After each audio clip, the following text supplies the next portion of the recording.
अस्सलाम स्टूडेंट्स, आज हम जो टॉपिक शुरू करने जा रहे हैं वो है लैप्लास ट्रांसफॉर्म।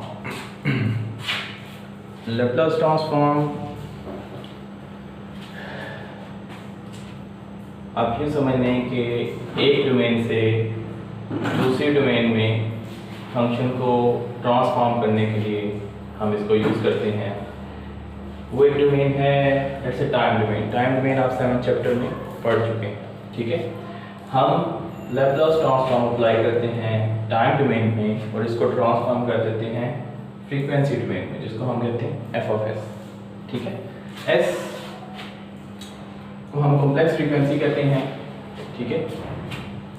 और क्योंकि ये फ्रीक्वेंसी डोमेन में ट्रांसफॉर्म हो जाता है, इसके सर्किट एनालिसिस को ज़हन में रखते हुए जो फ़ायदे हैं वो ये हैं कि टाइम डोमेन में जिन सर्किट्स का हम रिस्पांस फाइंड कर रहे होते हैं, ट्रांजिएंट रिस्पांस हो या स्टेडी स्टेट रिस्पांस हो, उनको टाइम डोमेन में फंक्शन को हैंडल करना, उनसे डिफरेंशियल इक्वेशंस बन जाती हैं, उन डिफरेंशियल इक्वेशंस को सॉल्व करना लेंथी प्रोसेस है, ठीक है। जबकि अगर इन्हीं फंक्शंस को हम ट्रांसफॉर्म कर दें फ्रीक्वेंसी डोमेन में, तो उन डिफरेंशियल इक्वेशंस को ये सिंपल अलजेब्रिक इक्वेशंस की फॉर्म में ट्रांसफॉर्म कर देता है।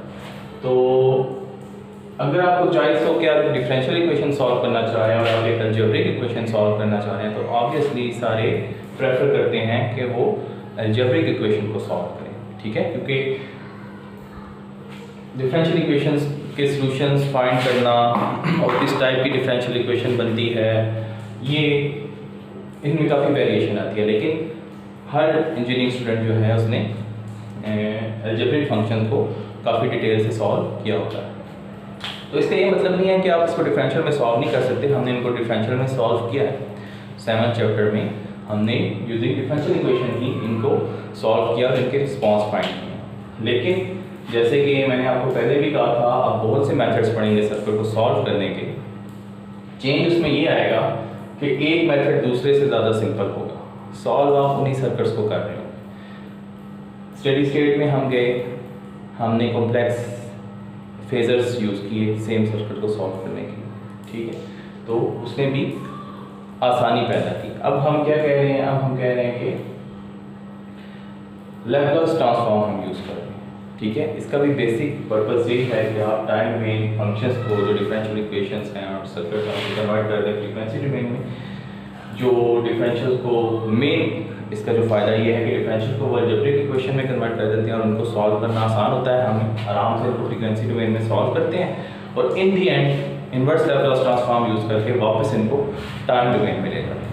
तो जो बीच वाला प्रोसेस है डिफरेंशियल इक्वेशन का, वो हम एक तरह से ट्रांसफॉर्म करते हैं दूसरी डोमेन में, उसमें उसको सॉल्व करते हैं, वापस टाइम डोमेन में शिफ्ट कर देते हैं। दूसरा इसका ये फ़ायदा है कि जो कि कोर्स अभी हम इस सर्किट में तो नहीं देखेंगे कि आपको किसी भी सिस्टम का फ्रीक्वेंसी रिस्पांस दे देता है, ठीक है। अभी तो जब आप टाइम एनालिसिस कर रहे होते हैं तो आपको पता चलता है कि टाइम पे ये सिस्टम कैसे डिपेंडेंट है, टाइम चेंज हो तो ये कैसे बिहेव करता है। उसी एस्पेक्ट में फ्रीक्वेंसी डोमेन में जब ये कन्वर्ट हो जाता है तो फिर आप उस सिस्टम को डिफरेंट फ्रीक्वेंसीज पे चेक कर सकते हैं, उसका फ्रीक्वेंसी रिस्पांस चेक कर सकते हैं कि ये डिफरेंट फ्रीक्वेंसीज पे कैसे बिहेव करता है। क्योंकि फिर जो एक्स एक्सिस की वैल्यू है, जो वेरिएबल है, वो फ्रीक्वेंसी होती है। फिर आप फ्रीक्वेंसी को वेरी कर सकते हैं और उसका रिस्पांस चेक कर सकते हैं। क्योंकि हमने वेरिएबल फ्रीक्वेंसी नेटवर्क नहीं किए, हम सर्किट एनालिसिस की डोमेन में वो नहीं है। जैसे कि आपके इसी बुक का 12th चैप्टर है जो कि हमने स्किप कर दिया, तो वो क्योंकि वो इलेक्ट्रिकल इंजीनियरिंग जो कर रहे हैं उनके लिए बेहतर है कि वो पढ़ें। कंप्यूटर इंजीनियरिंग की डोमेन में सेकंड सेमेस्टर में उसको पढ़ाना वो मेरा नहीं ख्याल कि ना ही आपके कंटेंट में और ना ही मैं समझता हूँ कि उसको इस वक्त पढ़ाना चाहिए। तो एक हो गया फ्रीक्वेंसी रिस्पांस देख सकते हैं, दूसरा हमारे से रिलेटेड जो चीज़ होगी कि क्या है कि सिंप्लीफाई कर देता है सर्किट्स को। अब ये सब हमने करना कैसे हम लैप्लास ट्रांसफॉर्म के मुतालिक क्या पढ़ेंगे इस चैप्टर में। हम पढ़ेंगे इसके पेयर्स और प्रॉपर्टीज़, इसके जो रिलेशनशिप हैं, कन्वोल्यूशन एक कॉन्सेप्ट है टाइम डोमेन का, उसको हम डील करेंगे। और फिर आपको लैप्लास ट्रांसफॉर्म यूज़ करके बताएंगे कि कन्वोल्यूशन का प्रोसेस टाइम डोमेन में कितना लेंथी और डिफ़िकल्ट है, जबकि अगर आप इसको फ्रीक्वेंसी डोमेन में ले लें तो सिंपल मल्टीप्लिकेशन बन जाए। इसके अलावा इसका फ़ायदा क्या है, किसी भी सिस्टम जो भी फॉर एग्जांपल आप कोई भी रोबोट्स बना रहे हैं, ठीक है, तो उनकी मैथमेटिकल मॉडलिंग करनी होती है पहले आप, ठीक है। मैथमेटिकल मॉडलिंग करने के लिए आप एक लैप्लास ट्रांसफॉर्म है, फोरियर ट्रांसफॉर्म है, जी ट्रांसफॉर्म है, बहुत से ट्रांसफॉर्म्स हैं जो आप यूज़ करते हैं। सबसे पहले तो मैथमेटिकल मॉडलिंग आप करते हैं, डिफरेंशियल इक्वेशंस उनकी बनाते हैं, ठीक है। फिर उन डिफरेंशियल इक्वेशन को बहुत आसानी से सॉल्व किया जा सकता है ट्रांसफॉर्म्स में, ठीक है। तो किसी भी सिस्टम का अगर आपने कोई भी सिस्टम एम्बेडेड सिस्टम बना रहे हैं तो उसका एक रिस्पांस होता है, ठीक है, वो हमें डिस्क्राइब करता है उसका ट्रांसफर फंक्शन। ट्रांसफर फंक्शन अभी हम आगे जाकर इस चैप्टर में पढ़ेंगे, ठीक है। तो वो बेसिकली बताता है कि आपका सिस्टम डिफरेंट इनपुट्स पे कैसे बिहेव करेगा, वो कितना स्टेबल होगा, ठीक है।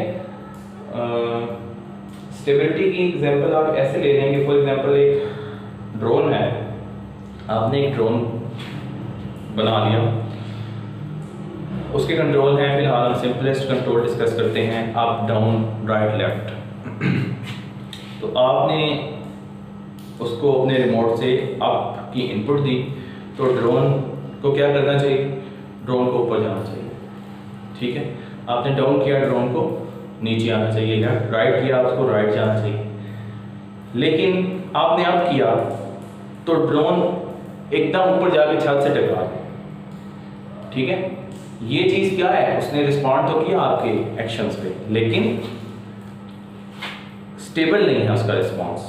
आपने अप किया, बजाय इसके कि उसको ग्रेजुअली जाना चाहिए था, ये खास स्पीड से जाना चाहिए था, उसने आपका सिग्नल लिया और जाके ऊपर छत से टकरा गया। तो ये चीज़ें सारी आपकी आती हैं स्टेबिलिटी में, ठीक है। कोई सिस्टम, कोई भी आप एम्बेडेड सिस्टम बना रहे हैं वो कितना स्टेबल है, तो ये स्टेबिलिटी भी बेसिकली आप ट्रांसफॉर्म में जब आप ट्रांसफर फंक्शन बना देते हैं किसी भी सिस्टम का, तो उससे आप उसके जीरोज और पोल्स गेट करते हैं। ये बेसिकली कंट्रीब्यूट करते हैं उसकी स्टेबिलिटी को डिफाइन करने में, वो किस रीजन में वो फंक्शन स्टेबल होगा, किस रीजन में वो अनस्टेबल होगा। तो ये सारी चीज़ें हम बाद में जाके पढ़ेंगे।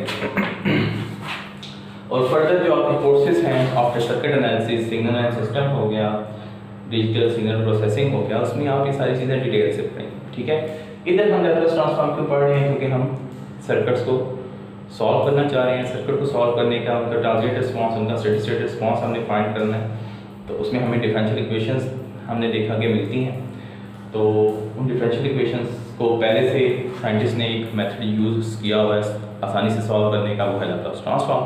तो हम भी लैप्लास ट्रांसफॉर्म यूज़ करके वही रिस्पॉन्स फाइंड करना चाहते हैं। तो जो सर्किट्स आपने 7 चैप्टर में सॉल्व किए थे वो सारे के सारे लैप्लास ट्रांसफॉर्म से भी सॉल्व हो सकते हैं, ठीक है। तो अब इसका फार्मूला क्या है, आप किसी भी टाइम डोमेन फंक्शन को अगर फ्रीक्वेंसी डोमेन में लेके जाना चाह रहे हैं तो ये है उसका फार्मूला, जिसको आप कहते हैं लैप्लास ट्रांसफॉर्म। हम उस फंक्शन पे लैप्लास ट्रांसफॉर्म अप्लाई करते हैं कैसे, ये है उसका कर्नल, फिल्टर आप कहेंगे इसे। ये एफ ऑफ टी वो फंक्शन है जिसको आप फ्रीक्वेंसी डोमेन में लेके जाना चाह रहे हैं, ठीक है। और ये इंटीग्रल उस पर अप्लाई होगा तो वो लैप्लास ट्रांसफॉर्म उस पर अप्लाई होगी तो वो फ्रीक्वेंसी डोमेन में फंक्शन कन्वर्ट हो जाएगा। अब इस फंक्शन पे कुछ लिमिटेशन है, ये एस क्या है, ये कॉम्प्लेक्स फ्रीक्वेंसी है, ठीक है।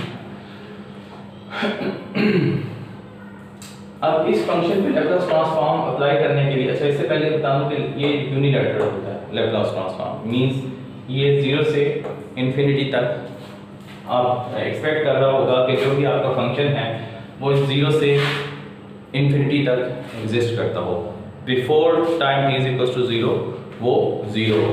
हम लैप्लास ट्रांसफॉर्म में यही एक्सपेक्ट कर रहे होते हैं कि यूनिलैटरल इसको एक्सपेक्ट कर रहे हैं। इसके मुकाबले में फोरियर ट्रांसफॉर्म है वो बायलैटरल है। बायलैटरल क्या है, वो -इन्फिनिटी टू इन्फिनिटी होता है, वो भी आप लोग अगले कोर्सेज में पढ़ेंगे।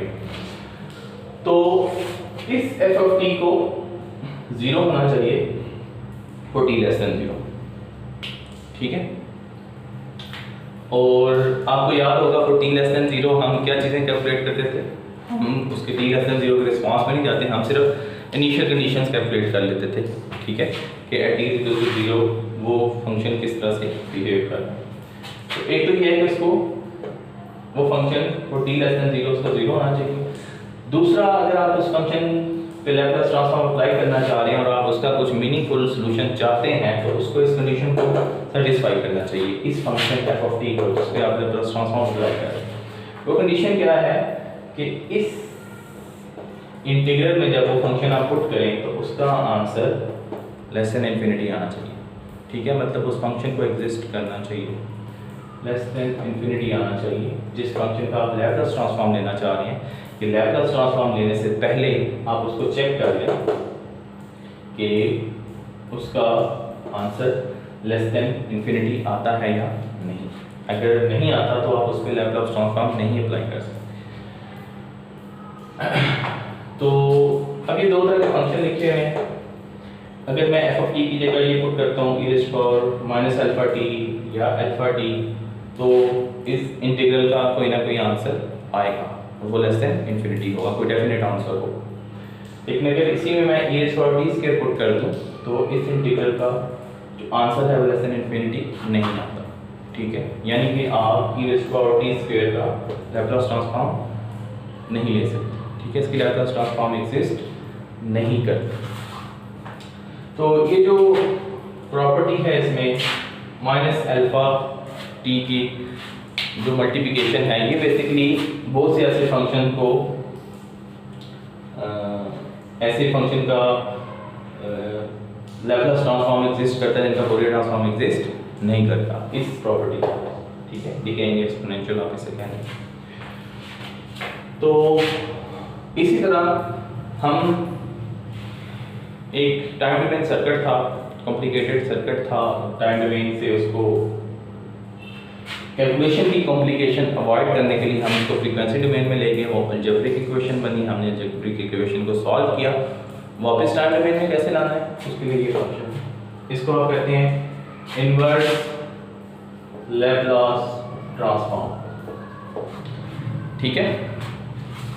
आपका एफ ऑफ एस आएगा यहाँ पर, आप उस पर ये इंटीग्रल अप्लाई कर देंगे, वो वापस टाइम डोमेन में चला जाएगा। लेकिन ये इंटीग्रल कोई सिंपल किस्म का इंटीग्रल नहीं है जैसे ये, इसमें आप देख रहे हैं कॉम्प्लेक्स फ्रीक्वेंसी s, इसकी लिमिट्स इन्वॉल्व हो रही है, real part imaginary part, real part imaginary part. तो इसलिए जब कॉम्प्लेक्स फंक्शन आ जाए तो उसका इंटीग्रल भी कॉम्प्लेक्स इंटीग्रल होता है, वो उसको एक खास मेथड से सॉल्व किया जाता है, वो इतना इजी नहीं होता, वो कॉम्प्लिकेटेड प्रोसेस में होता है, ठीक है। और अभी आपने कॉम्प्लेक्स इंटीग्रल पढ़ा भी नहीं है। अब नेक्स्ट कोर्स है आपका complex analysis and transform methods, उसमें शायद ही उसमें यकीनन आप कॉम्प्लेक्स इंटीग्रल पढ़ेंगे, वो एक कॉम्प्लिकेटेड प्रोसेस है, अभी आप लोगों को आता भी नहीं, तो वो इस पर अप्लाई होता है और ये दोबारा टाइम डोमेन में जाता है।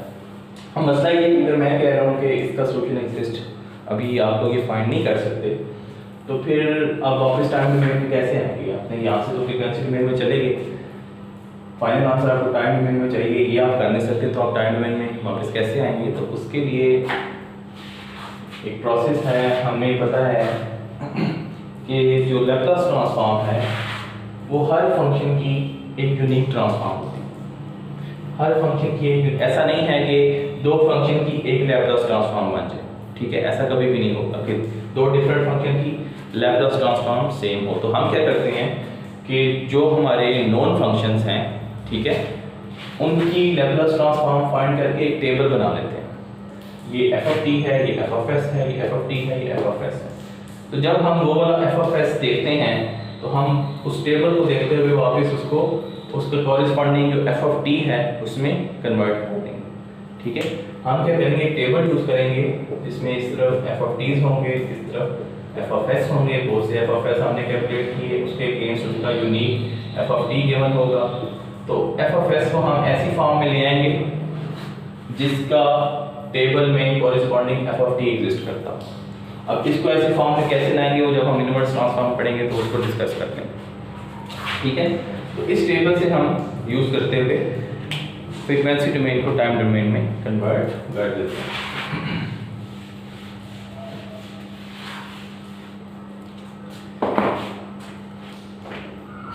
तो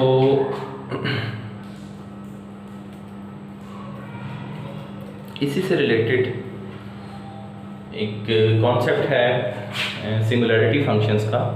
सिंगुलैरिटी फंक्शंस हमने इससे पहले 7 चैप्टर में भी किए थे, अगर आपको याद है, यूनिट स्टेप और unit impulse. Unit step function कौन सा फंक्शन था? यू ऑफ टी से कहते हैं, और उसको हमने कहा था कि ये 1 होता है फॉर टी ग्रेटर देन 0 और ये 0 होता है फॉर टी लेस देन 0। ये है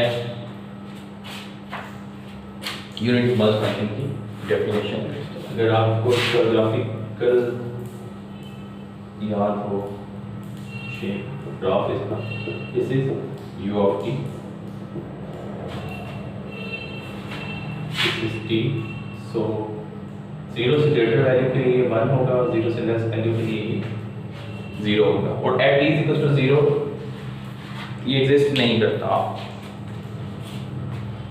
क्योंकि 0 पर इसके अगेंस्ट 2 वैल्यूज मिलती हैं, वो 0 भी है और वो 1 भी है। ये बहुत ज़्यादा सडन चेंज है, ठीक है। तो सडन चेंज अगर आप इसका डेरिवेटिव लें तो वो इन्फिनिट आता है, ठीक है। आप टाइम 0 पर ही 0 पर है और बिल्कुल कोई टाइम नहीं गुजरा और आप एक वैल्यू 1 पे पहुंचे हैं, तो ऐसा पॉसिबल नहीं होता। तो इसको हम कहते हैं unit step function. Singularity functions पढ़ रहे हैं हम। सिंगुलैरिटी फंक्शन में 2 तरह के फंक्शन होते हैं, एक है यूनिट स्टेप, एक है यूनिट इम्पल्स। हम जो डिस्कस कर रहे हैं वो है यूनिट स्टेप।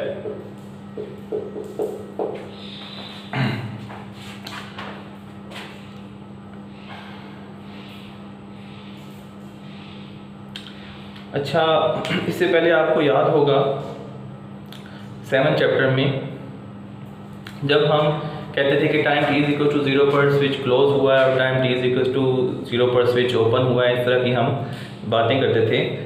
और किसी भी कोई भी सोर्स कनेक्ट हो जाता था उस टाइम पर स्विच के क्लोज होने से या स्विच के ओपन होने से, डिस्कनेक्ट हो जाता था या स्विच के क्लोज होने से कोई भी सोर्स कनेक्ट हो जाता था।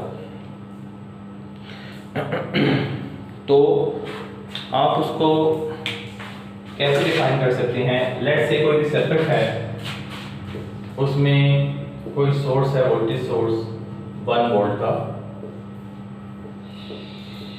और ये पूरा नेटवर्क है आगे कोई सर्किट का, ये स्विच है। At time t equal to 0 इसने क्लोज होना है।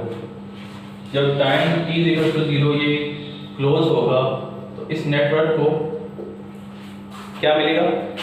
At time t equal to 0, after time t equal to 0 इस नेटवर्क को 1 वोल्ट सोर्स मिलना शुरू हो जाएगा, ठीक है। अगर इसी चीज को मैथमेटिकली मैं लिखना चाहूँ तो मैं ऐसे लिख सकता हूँ,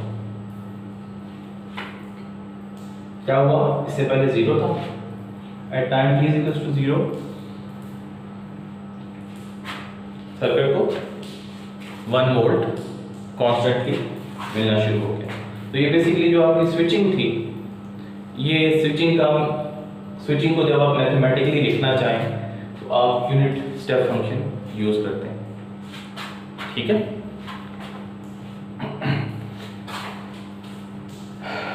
अब मैं कहता हूं कि नहीं, मैं टाइम t इक्वल टू 0 पर नहीं अप्लाई करना चाहता, मैं time t equal to a पे अप्लाई करना चाहता हूँ। Let's a is over here, एक खास टाइम है ग्रेटर देन 0 है, लेकिन ये है।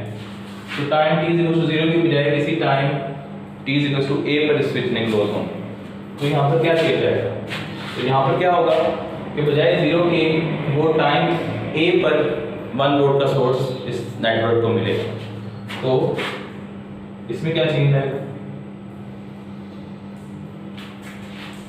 Time t equal to a पे ऑनवर्ड्स इसको मिलेगा, और ये फंक्शन u ऑफ t नहीं रहा बल्कि t माइनस ए हो। ठीक है, जब t a के इक्वल होगा तब u ऑफ t 1 होगा। बिफोर दैट इसके अंदर क्या वैल्यू आएगी? जब t a से छोटा है, जब t a से छोटा है, लेट्स से a/2, जब t a से छोटा है, a/2 है, a/2 माइनस a, पैरेंथेसिस में क्या वैल्यू आएगी? नेगेटिव। a/2 माइनस a कोई भी वैल्यू आएगी लेकिन नेगेटिव आएगी, माइनस में वैल्यू आएगी। जबकि यूनिट स्टेप की डेफिनेशन क्या है? फॉर t लेस देन 0 ये 0 होता है, तो माइनस क्या है? Less than 0। माइनस क्या है? Less than 0। तो लेस देन 0 के लिए यूनिट स्टेप 0 होता है। मींस ऐसी t की कोई भी वैल्यू, ये t है, टाइम एक्सिस पे t है, ये t इंक्रीज हो रहा है 0 1 2 3 8/2, फिर वैल्यू a पे पहुंचा है। ठीक है, तो ऐसी कोई भी वैल्यू t की जो a से लेस होगी उस पे u ऑफ t 0 होगा। क्यों? क्योंकि पैरेंथेसिस में नेगेटिव साइन आ रहा है और हमने डिफाइन किया हुआ है कि for t less than 0 unit step 0 होता है। तो t a जब होगा, ठीक है, t a जब होगा तो तब u ऑफ t में 0 आएगा। इससे पहले कोई नेगेटिव वैल्यू आएगी, नेगेटिव वैल्यूज के लिए यूनिट स्टेप 0 होता है। तो a से ऑनवर्ड ये फंक्शन एग्जिस्ट करेगा। ठीक है, हमने क्या कहा था कि हमने स्विचिंग बजाय 0 के a पे कर दी है, तो इस चीज को मैथमेटिकली आप ऐसे डिस्क्राइब कर सकते हैं। अच्छा,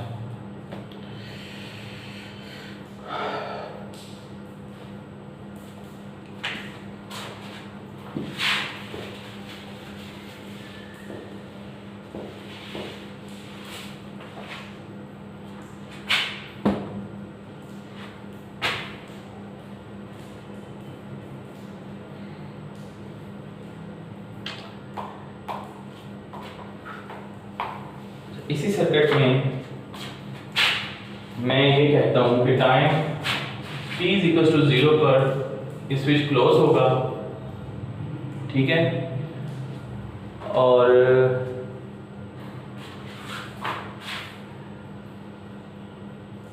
टाइम t कैपिटल T पे दोबारा ओपन हो जाएगा। इस सर्किट में मैं क्या कहता हूँ, टाइम t 0 पर ये स्विच क्लोज होगा, और जब t कैपिटल T होगा तो ये स्विच दोबारा से ओपन हो जाएगा। तो अब होगा क्या, t 0 पर ये स्विच क्लोज होगा तो 1 वोल्ट इसको मिलना शुरू हो जाएंगे, और वो 0 से कब तक मिलेंगे? जब टाइम इक्वल टू t नहीं हो जाता, तब तक 1 वोल्ट मिलते रहेंगे। जब टाइम इक्वल टू t होगा तो स्विच दोबारा ओपन हो जाएगा, तो दोबारा से सर्किट को वोल्टेज मिलने बंद हो जाएंगे। इस चीज को अगर मैं मैथमेटिकली लिखना चाहूँ तो वो मैं यूँ लिख सकता हूँ,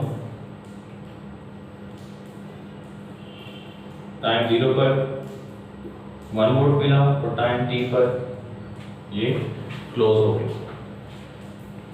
ठीक है, u ऑफ t। तो ये चीज मान लीजिए, इसको मैथमेटिकली डिस्क्राइब कर रही है, ये इसको ग्राफिकली डिस्क्राइब कर रहा है, लेकिन इस ग्राफिकली की इक्वेशन क्या बनेगी? जैसे इससे पहले हम u of t minus a लिखा, तो इसकी इक्वेशन क्या बनेगी? अगर आप गौर करें, अगर ये u ऑफ t है, this is u of t,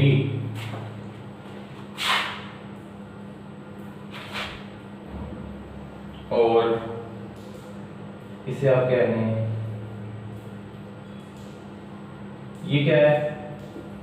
u of t minus t, जैसे बिल्कुल पहले u of t minus a हमने पढ़ा, तो u of t minus t इस टाइप का फंक्शन होगा। ठीक है, अगर ये u ऑफ t है तो u of t minus t इस टाइप का फंक्शन होगा, वो t से स्टार्ट होगा ऑनवर्ड्स, उससे पहले 0 होगा। अगर मैं लेट्स से ये इसका पॉइंट t का मतलब ये, अगर मैं इस फंक्शन में से इसको सब्ट्रैक्ट कर दूं, इसमें से इसको सब्ट्रैक्ट कर दूं, तो क्या होगा? 1 -0 1 1 -0 1, ये कब तक 1 आता रहेगा? एट टाइम t तक 1 -0 1, और उसके बाद क्या होगा? 1 -1 0 1 -1 टिल इंफिनिटी 1 -1 1 -1 0, ये फंक्शन बन जाएगा। ऐसे ही है ना? इसमें से अगर मैं इसको सब्ट्रैक्ट कर दूं तो सिर्फ वो पार्ट जो 0 से t तक का पार्ट है 1 -0 की वजह से, मैं सब्ट्रैक्शन की बात कर रहा हूं, मैं क्या कह रहा हूं, मैं ऐसे कर दूं u of t minus u of t minus t। अगर मैं ये ऑपरेशन परफॉर्म करूं तो अगर इसका डिफरेंस दिया जा रहा है 1 -0 यहाँ तक आएगा, ठीक है, तो इसकी जगह ये 1 आ जाएगा, बाकी t से ऑनवर्ड्स 1 -1 होगा तो वो 0 होगा। तो इस सिनेरियो की ग्राफिकल रिप्रेजेंटेशन है ये, और इस ग्राफिकल रिप्रेजेंटेशन के मैथमेटिकल फंक्शन है ये, जो कि एग्जैक्टली इस सिचुएशन को डिस्क्राइब कर रहा है। ठीक है,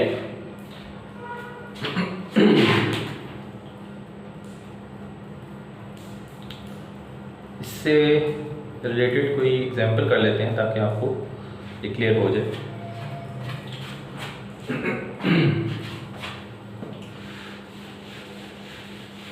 अब क्योंकि लैप्लास ट्रांसफॉर्म में हमें u of t, इसकी जो डेफिनेशन थी ना, जो हमने कहा था unilateral for t greater than 0 exist करता है, तो वो डायरेक्टली मैच करता है इस यूनिट स्टेप की डेफिनेशन से, इसलिए हम इसको दोबारा से देख रहे हैं ताकि आपको याद आ जाए।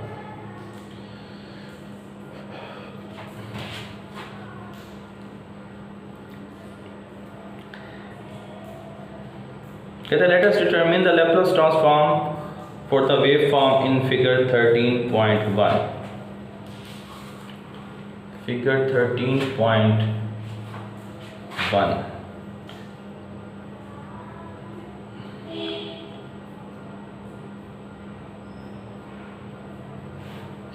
फिगर 13.1 में जो डायग्राम बनी हुई है वो है यूनिट स्टेप फंक्शन की, और फिर यूनिट स्टेप माइनस और t माइनस ए जो था, एक ये डायग्राम है, एक ये डायग्राम है, और एक ये डायग्राम है।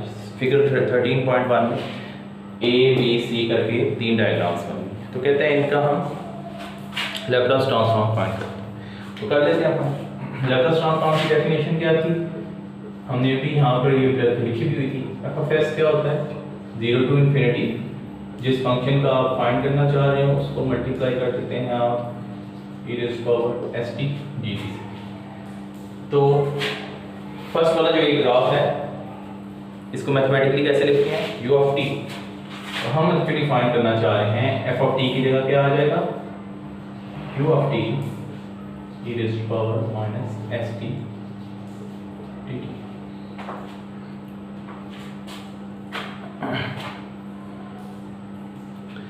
तो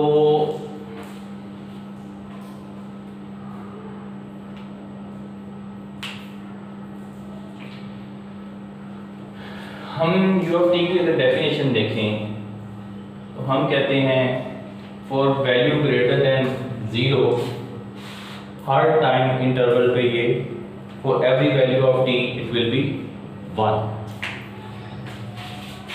u of t इंटीग्रल की लिमिट देखें जिस पे हम एरिया इसका कवर करना चाह रहे हैं, कैलकुलेट 0 टू इन्फिनिटी, मीन ये सारी वही रेंज है जिसमें u of t 1 होता है। ठीक है, जिसमें u of t 1 होता है 0 टू इन्फिनिटी। 0 टू इन्फिनिटी हमें पता है u of t 1 होता है, तो हम इसको लिख लेते हैं 1 e raised to power minus st dt, क्योंकि 0 से इसकी डेफिनेशन कहती है कि 0 to infinity u of t 1 है, तो हमने इसको 1 लिख लिया। अब पीछे रह गई इसको माइनस एस टी, इसको इंटीग्रेट कर लेते हैं। एस क्या है? कॉम्प्लेक्स फ्रीक्वेंसी है, मींस एक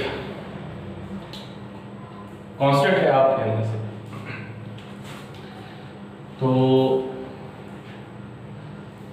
एक्सपोनेंशियल के लिए क्या ज़रूरी होता है फंक्शन के लिए कि जो भी कोफिशिएंट है t का एक्सपोनेंशियल उस वक्त तक इंटीग्रेट नहीं हो सकता जब तक t की जो पावर में चीज़ है उसका डेरिवेटिव उसके साथ एग्जिस्ट ना कर रहा हो। क्यों?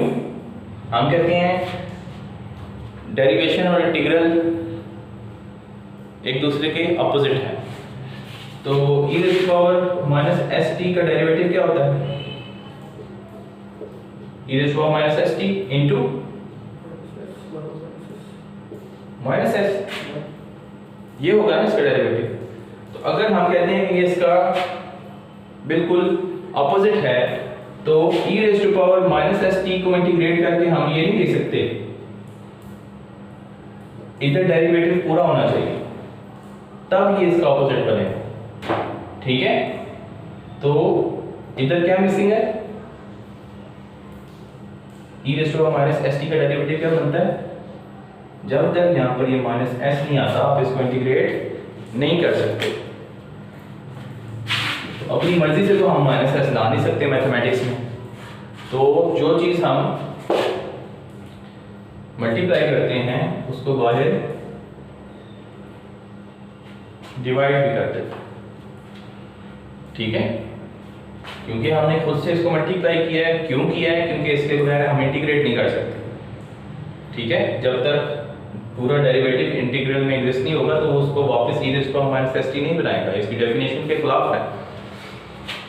तो इसका डेरिवेटिव हमें चाहिए यहाँ पे, वो हमने लगा दिया क्योंकि खुद से कुछ भी नहीं कर सकते, तो खुद से ऐड किया तो बाय डिवाइड भी कर दिया। अब ये बनेगा क्या? e raise to power 1 over minus s e raise to power minus S t 0 to infinity. अब इसी चीज को अक्सर टीचर्स कैसे पढ़ाते हैं, ये है तो नहीं कोर्स में लेकिन आपको पता होना चाहिए। 0 से infinity e raise to power minus S t d t का इंटीग्रल आपने कैसे लिख देना है? आपने इसको एज इट इज लिख देना है और उसके डेरिवेटिव से इसको डिवाइड कर देना है। बात ठीक है, होता यही है कि इसके नीचे इसका एक्चुअल डेरिवेटिव भी आता है, लेकिन ये क्यों आता है? इस रीजन की वजह से कि आप उस वक्त तक इसको इंटीग्रेट नहीं कर सकते जब तक कि इसके साथ मल्टीप्लाई ना हो रहा हो। लेकिन नॉर्मली टीचर्स का स्टाइल है याद करवाने के लिहाज से वो सी टर्म्स बोलते हैं जो कि टेक्निकली ठीक नहीं है। उनको ये चीज़ बतानी चाहिए। अगर तो उनको पता है कि यहाँ डेरिवेटिव होना चाहिए फिर वो बेशक डायरेक्ट लिखते हैं, उसमें कोई हर्ज नहीं। लेकिन अगर उन्हें नहीं पता तो फिर ये ठीक तरीका नहीं है पढ़ाने का।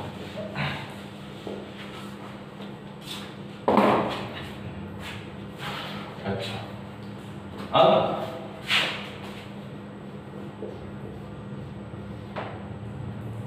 क्या होगा? e raise to power minus infinity t में इन्फिनिटी पुट करेंगे t into s minus infinity minus e raise to power 0। तो e raise to power minus infinity क्या होगा?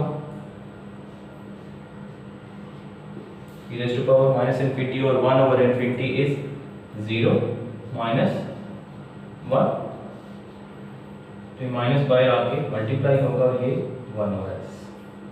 तो हमें पता चला कि u ऑफ t का जो लैप्लास में इक्विवेलेंट फंक्शन है वो 1 ओवर s है।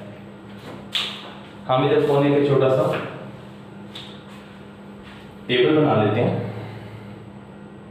जिस पर हम ये वैल्यूज लिखेंगे, बल्कि ये मेरे पास छोटा व्हाइट बोर्ड है, इस पे मैं ये वैल्यूज लिख रहा हूँ। तो जब यूज़ करेंगे तो मैं आपको दिखाऊंगा कि टेबल में कौन सी वैल्यू। तो हमने देखा कि f of t f of s, तो u of t का जो ट्रांसफॉर्मेशन हुई वो है 1 ओवर s। ये हमें टेबल भी क्रिएट कर दिया। ठीक है, तो u of t की फोरियर ट्रांसफॉर्म होती है 1 over s।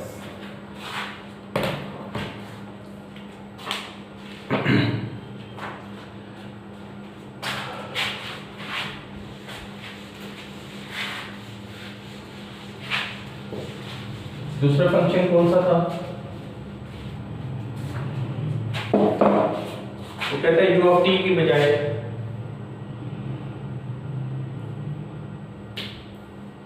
u of t minus a कर।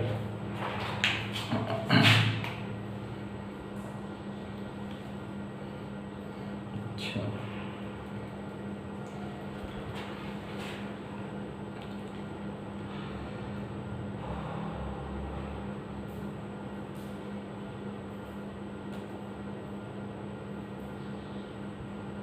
अब चेंज क्या आएगा?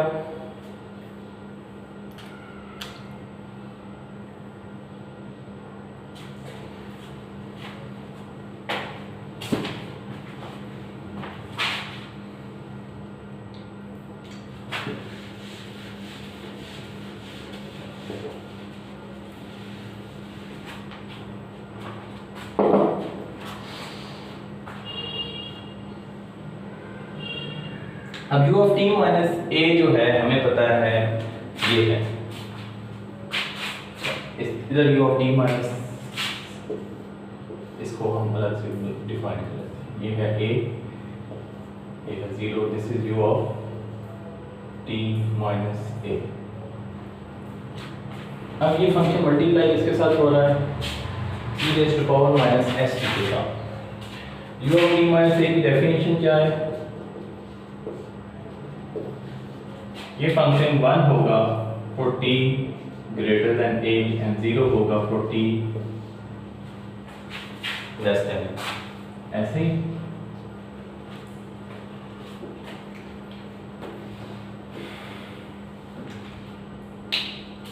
ठीक है। for t less than a ये 0 होगा। अब मैं इन इंटीग्रल को दो पार्ट में डिवाइड कर रहा हूँ, 0 to a u of t minus a e raised to power minus st dt plus a to infinity u of t minus a e raised to power minus st dt। ऐसे मैं आपको पता है integral को break करके लिख सकता हूँ। अब इसकी डेफिनेशन देखें, हमने कहा है for t less than a ये 0 होगा, for t less than a ये 0 होगा। तो यहाँ पर t की कौन सी वैल्यू बननी है? लिमिट देखिए 0 टू a। यहाँ पर t की सारी वो वैल्यूज बन रही हैं, ठीक है, रियल नंबर्स हैं, लास्ट बाउंड्रीज इंक्लूड नहीं करते। ये t की सारी वो वैल्यूज बन रही हैं जिसमें t लेस देन a बन रहा है, ठीक है, जिसमें t लेस देन a बन रहा है, 0 to a, 0 to a, 0 to a सारी वो वैल्यूज हैं जिसमें t, this is t, it is less then a। तो for t less than a u of t minus a is 0, 0 to a u of t minus a is 0 e raised to power minus st dt plus a to infinity u of t minus a e raised to power minus st dt।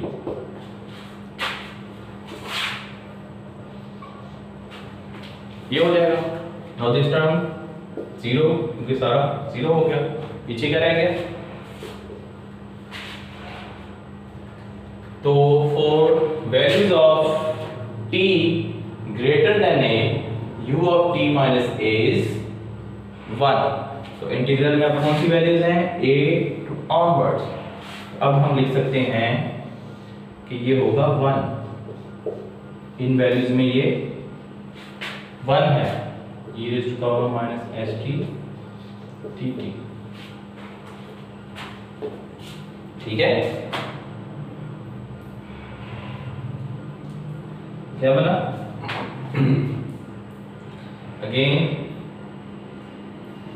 e raised to power minus st में minus s होगा तो हम इसको integrate कर सकते हैं, तो इसके लिए हमें बाय भी डिवाइड करना पड़ेगा। क्या बनेगा e raised to power minus s t 0 to a to infinity।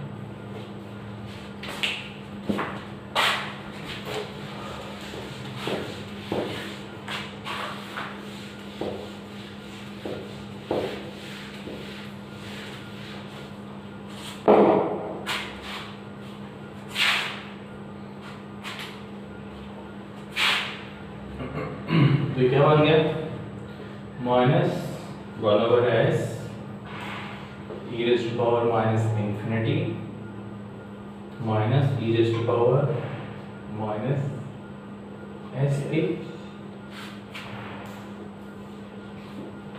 ये बनेगा।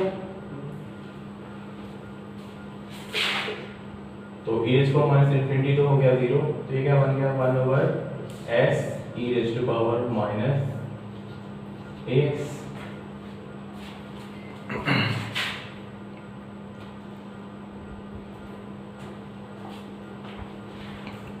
ठीक है,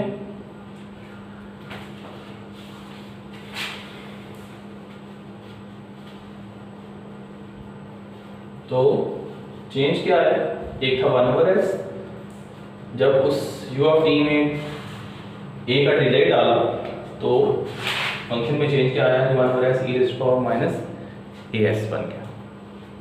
ठीक है, तो हम अपनी टेबल में डिवाइड करते हैं u of t minus a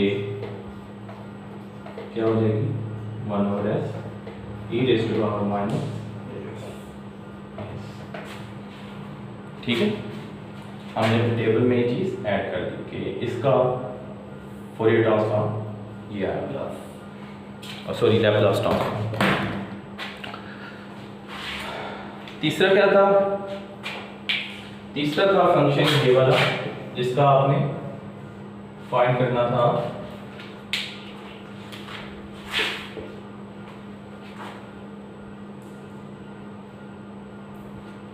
इसको आसानी के लिए मैं ए लिख दूंगा क्योंकि बनता तो यही है, बॉक्स की शेप बन रही है। ठीक है, ठीक है, तो हमने थोड़ी देर पहले क्या कहा था, ये फंक्शन एक्चुअली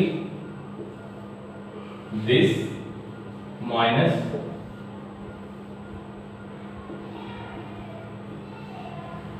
दिस है, यही कहा था।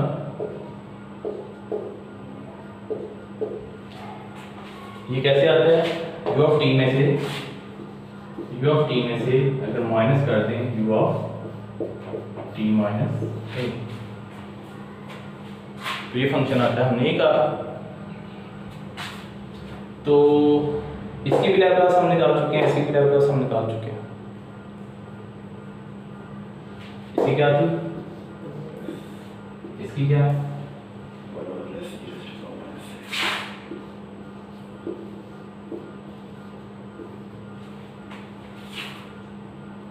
अगर ये ऐसे हैं तो इनकी ट्रांसफॉर्म भी हम निकाल चुके हैं, भी सब्ट्रैक्ट होंगे, तो ये क्या बन जाएगा,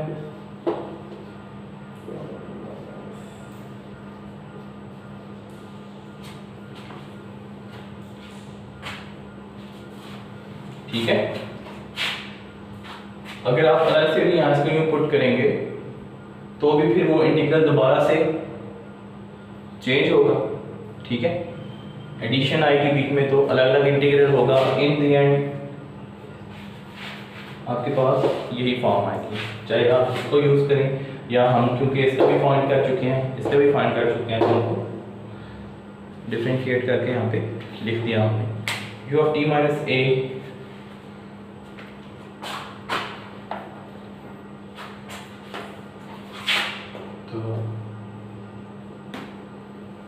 क्या बना, इसको मैं लिख नहीं रहा, इसमें से तो मैं माइनस कर दूं, sorry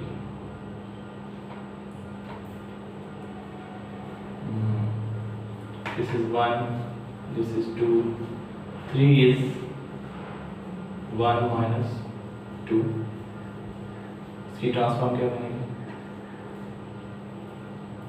1 minus e raise to power minus as over s।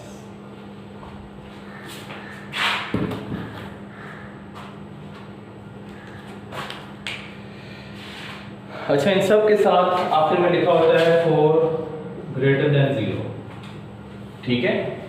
तो जो कॉम्प्लेक्स फ्रीक्वेंसी है वो सिग्मा प्लस जे ओमेगा, तो ये ग्रेटर देन 0 होना चाहिए, ठीक है। ये जितने भी हम फंक्शन कर रहे हैं इसमें जो s है, s का जो रियल वैल्यू है वो नॉन जीरो होनी चाहिए, ठीक है। एक्सपेक्ट ये किया जा रहा है कि s की जो रियल वैल्यू है वो नॉन जीरो है, ठीक है। ये चीज़ आपने याद रखनी है। ये जब जीरो हुआ ऐसे देखो तो जे ओमेगा हो जाता है और फिर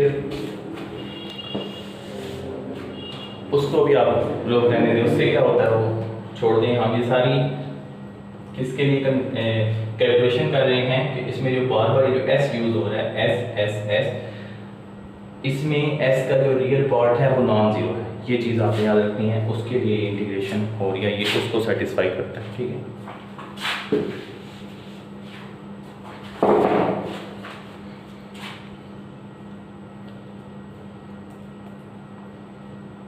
अच्छा, अब आ जाए यूनिट इम्पल्स की।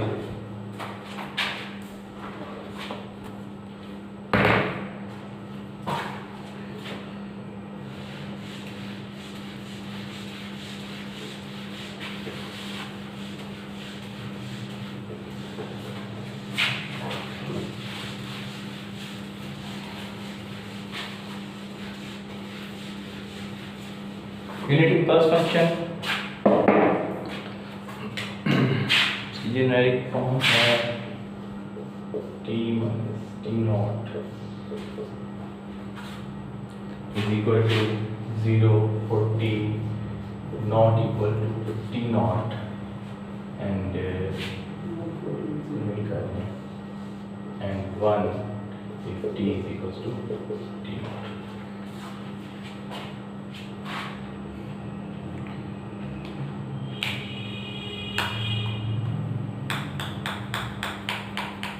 या इसको integral t not minus e t not plus e delta t minus t not dt is equal to 1 for e greater than.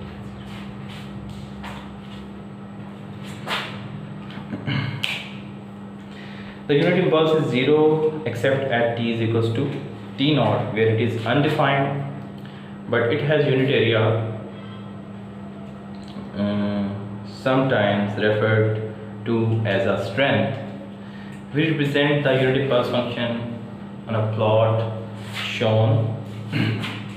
इसका कैसा प्लॉट बनेगा?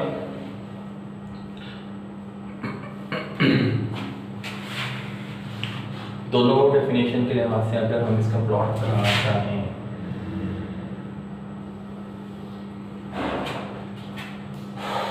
Let's say this is t naught e जो है greater than 0 है, let's say this is t naught plus e, this is t naught minus e, और उसका कहता है कि एरिया 1 होता है,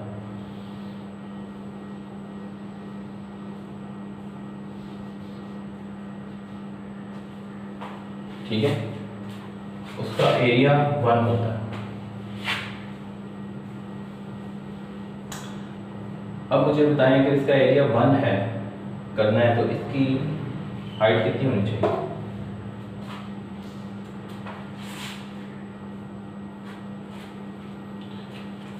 क्या बन रहा है? रेक्टेंगल का एरिया क्या होता है? विड्थ इनटू लेंथ, ये होता है ना रेक्टेंगल का एरिया। तो अगर हम कह रहे हैं कि ये एरिया 1 है तो इसकी विड्थ कितनी बन रही? टी नॉट माइनस ई से टी नॉट प्लस ई तक, T naught plus E minus t naught minus E plus हो जाएगा, sorry T naught plus E minus t not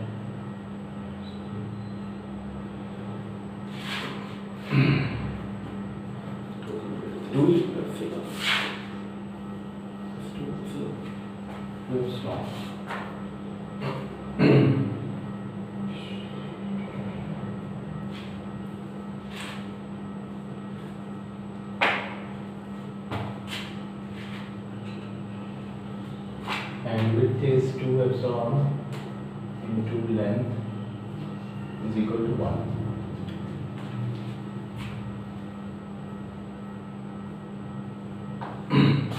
Let's say मैं कहता हूँ कि it's not epsilon, sorry diagram में जब हमने ई लिख दिया तो ई ही रहने थे, एक्चुअली इसको होना चाहिए था e/2, सॉरी माइनस e/2, ये ऐसे, ठीक है। क्योंकि बुक में यहाँ पर ए यूज़ किया है तो हम भी ए कर लेते हैं ताकि कंफ्यूजन ना हो। a/2 है, फिर आपने क्योंकि रेफर बुक तो करना है तो फिर इशू a/2, ठीक है। ये है इसकी विड्थ, तो अब इसके लिहाज से इसकी विड्थ क्या बन रही है, इसके लिहाज से इसकी विड्थ बन रही है a t not plus a/2 minus t not a/2, तो ये बनती है a तो बनती है minus t not a/2 is equal to a, इसकी विड्थ बन रही है a इंटू लेंथ, कहता है ये 1 होनी चाहिए, एरिया इसका 1, एरिया 1 पता है, विड्थ a है, तो लेंथ क्या होगी 1/a। अगर हम इसको सेटिस्फाई करना चाह रहे हैं इस इंटीग्रल को, तो ये लेंथ बनती है 1/a, ठीक है। ये है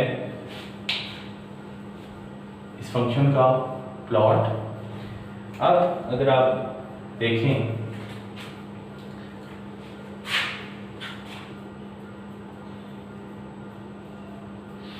जैसे जैसे a इंक्रीज होगा, जैसे जैसे a इंक्रीज होगा तो क्या होगा,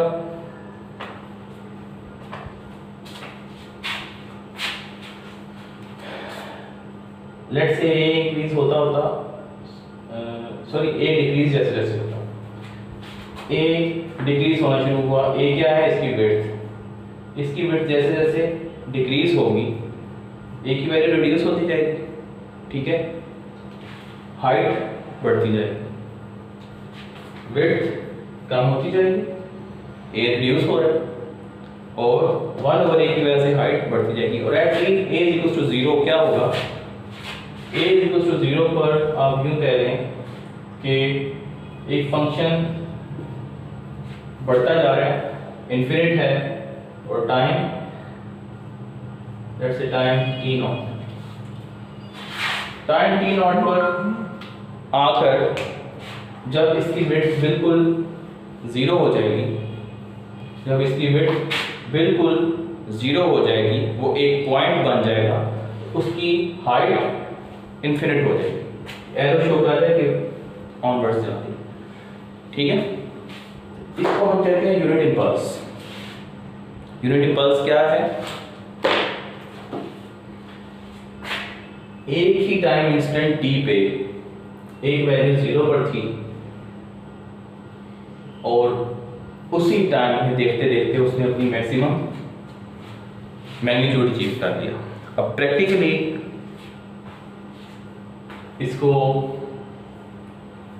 डिस्क्राइब करना, आपको ऐसा कौन सा सिस्टम है जो इतने कम टाइम में इतनी ज़्यादा वैल्यू अचीव कर सकता है। तो अगर आपने अब प्लॉट कर रहे हैं लाइटनिंग को, बादल जो गरजते हैं, बिजली गिरती है, बिजली गिरने का टाइम अभी भी समझ लें कि इधर से बिजली प्रोड्यूस हुई and within no time वो स्ट्रक कर देती है ट्री को या कहीं भी ग्राउंड पे। तो इसको मैथमेटिकली मॉडल करने के लिए हम यूनिट इम्पल्स का फंक्शन यूज़ कर सकते हैं, क्योंकि बहुत कम टाइम में बहुत ज़्यादा मैग्नीट्यूड आ जाता है। या दूसरा कि कोई भी कंटिन्यूस फंक्शन है, कोई भी कंटिन्यूस फंक्शन है और आप एक पर्टिकुलर टाइम पे उसकी वैल्यू लेना चाह रहे हैं, एक पर्टिकुलर टाइम t पर उसकी वैल्यू गेट करना चाह रहे हैं, तब भी यूनिट इम्पल्स फंक्शन यूज़ होगा। ठीक है, एक फंक्शन कंटिन्यूसली वेरी कर रहा है, आप उसका पर्टिकुलर टाइम पे उसकी वैल्यू लेना चाह रहे हैं, तो इसकी प्रॉपर्टी है कि विद इन नो टाइम ये वो वैल्यू गेट कर लेगा। कैसे? इसको उससे मल्टीप्लाई करते हैं। जो कंटिन्यूस फंक्शन चेंज हो रहा है, इस पे टी नॉट की वो वैल्यू रखें जिस पर आप वो टाइम उस फंक्शन की वैल्यू गेट करना चाह रहे हैं, इसको मल्टीप्लाई करें उस फंक्शन से, तो ये आपको उसकी वैल्यू ला के दे देगा। इसको करते हैं सैम्पलिंग। ठीक है, सैम्पलिंग एक बहुत इंपॉर्टेंट कॉन्सेप्ट है। जब आप पढ़ेंगे signal system and digital signal processing पढ़ेंगे, किसी भी एनालॉग सिग्नल को कन्वर्ट करने के लिए डिजिटल सिग्नल में हम सैम्पलिंग यूज़ करते हैं, क्योंकि हमें पता है कि हमारा जो डेटा है कंप्यूटर में वो डिजिटली स्टोर हो सकता है। आप कंटिन्यूस डेटा को स्टोर नहीं कर सकते। कंटिन्यूस डेटा को स्टोर क्यों नहीं कर सकते? क्योंकि कंटिन्यूस डेटा इन्फिनिट होता है। किसी भी कंटिन्यूस फंक्शन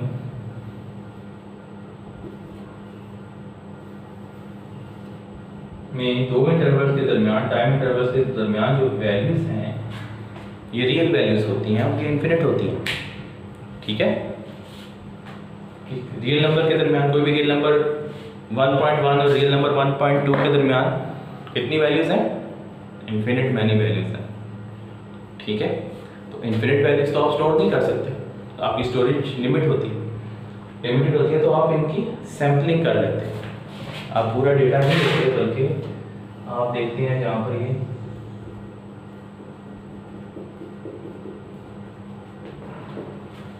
ये एग्जैक्ट डेटा तो नहीं होता, लेकिन उस जैसा होता है।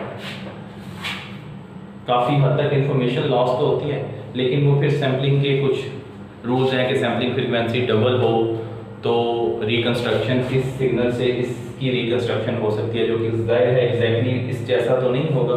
लेकिन आप देख रहे हैं आजकल दुनिया में डिजिटल सिग्नल प्रोसेसर्स हैं, सारा डेटा जो कंप्यूटर में प्रोसेस होता है, डिजिटल कैमरास हैं, आप उसमें तस्वीर देखते हैं, तो किसी की अगर आपने तस्वीर देखी, आप उसको लाइव देख रहे हैं, उसकी तस्वीर देखते हैं, तो बहुत मैचिंग होती है। कैसे? डिजिटल कैमरा ने लिया, उसने ऑफ कोर्स सैम्पलिंग की है, डेटा लॉस हुआ है, लेकिन रिकंस्ट्रक्शन में वो अब इतना वो हो चुका है, डिफरेंस और इतनी तरक्की हो चुकी है इसमें कि आपको इतना डिफरेंस पता नहीं चलता। तो ये है यूनिट स्टेप फंक्शन की कुछ एप्लीकेशन। तो सबसे इम्पोर्टेंट क्या है? सैम्पलिंग, जो हम यूज़ करते हैं digital to analogue, analogue to digital conversion में। ठीक है,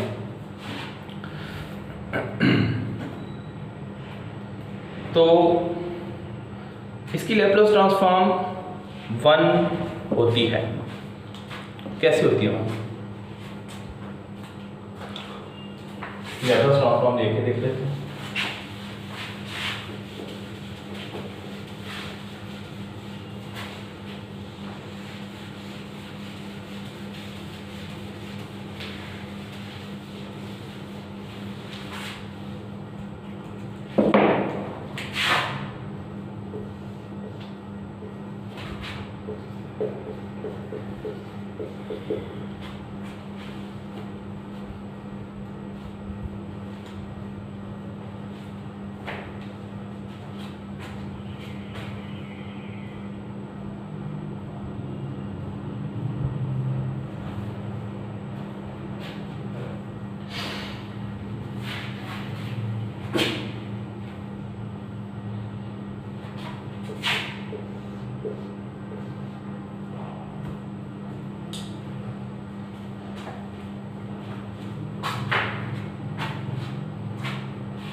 ऐसे कैसे तो मैं इंटीग्रल को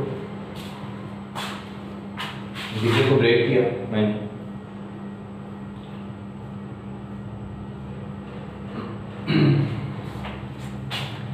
अब अगर आपको अभी थोड़ी देर पहले मैंने इसकी एक प्रॉपर्टी लिखी थी, अगर वो याद है तो वो क्या थी?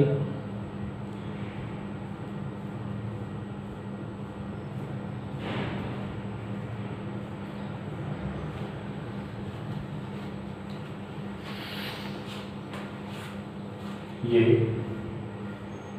-a/2 से a/2 तक इसका एरिया 1 होता है, ठीक है, इसका एरिया 1 होता है। या हमें दूसरी इसकी डेफिनेशन याद है, t - t0 1 होता है और t = t0, अदरवाइज ये 0।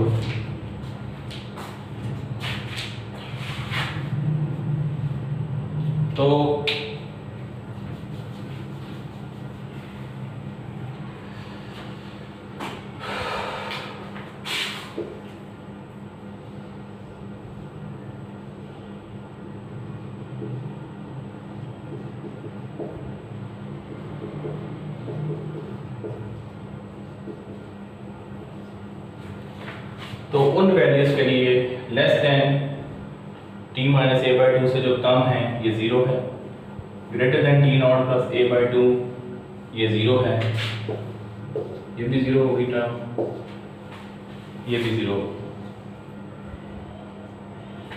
ठीक है। इस वैल्यू में ये 1 है, अगर इसकी विड्थ 1/a, इसकी लैप्लास ट्रांसफॉर्म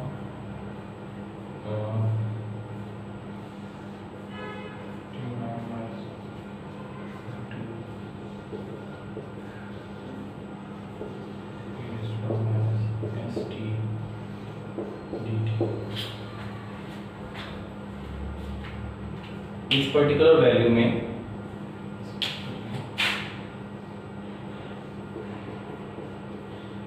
ये एरिया 1 होता है, ठीक है। अब इस डेफिनेशन की तरफ आए हम, जब t = t0 होगा तो ये 1 होगा, जब t = t0 होगा तो ये 1 होगा। सॉरी, ये मैंने सारी लैप्लास की डेफिनेशन लिखी है, ये इसके बगैर करना,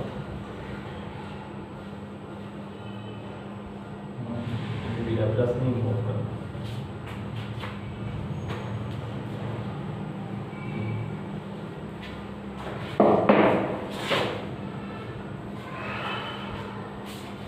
ये इसको मैं इस फंक्शन को अकेला फिलहाल डिस्क्राइब कर रहा था कि 0 से इस चीज़ को हमने ये चीज़ ऑलरेडी पढ़ी हुई है, लेस देन इन वैल्यूज से कम पर ये 0 होगा, इस वैल्यू से ग्रेटर पर ये 0 होगा।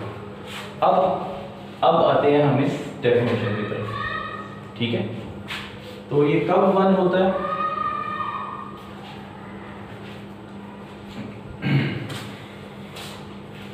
ये कब 1 होता है? जब t0 के इक्वल होता है। तो जब t0 के इक्वल होगा तो ये वैल्यू 1 होगी, अदरवाइज ये 0 ही रहेगी। तो टी नॉट के इक्वल अगर हम करें तो अब ये एक सिंगल वैल्यू बनती है, अब ये सिंगल वैल्यू बनती है, ठीक है। तो ये वाला टर्म टी नॉट जब विड्थ 0 हो चुकी है और लेंथ इन्फिनिट हो चुकी है, इसको हम सिंपली यूँ लिख देंगे e raise to power minus S t not. क्यों? क्योंकि टी नॉट के अलावा ये फंक्शन की कोई वैल्यू एग्जिस्ट ही नहीं, ये इस फंक्शन की वैल्यू 0 है, सिर्फ नॉन जीरो वैल्यू इसकी टी नॉट पे है और वो क्या होती है 1। तो ये उसी सूरत में 1 होगा जब t = t नॉट होगा। तो जब t = t नॉट पे ये 1 होता है तो इस वाले t में भी t नॉट आ जाएगा, क्योंकि t नॉट के अलावा ये वैल्यू एग्जिस्ट ही नहीं करती। तो Laplace transform of unit impulse जो बनती है वो बनती है e raise to power minus t not s. इसको टेबल में लिख देते हैं, 4 है ये t माइनस टी नॉट की ट्रांसफॉर्म बनती है, ये क्या बनती है e raise to power minus t not s, ठीक है। क्योंकि ये फंक्शन टी नॉट के अलावा कहीं पे एग्जिस्ट ही नहीं करता और एरिया कैलकुलेट करने के लिए एटलीस्ट 2 पॉइंट तो आपके पास होने चाहिए जिसके दरमियान आप एरिया एग्जिस्ट कर रहे हैं। लेकिन अगर विड्थ 0 है तो फिर आपको हाइट इन्फिनिट लेनी पड़ती है, जो कि यूनिट इंपल्स के केस में ऐसा ही है।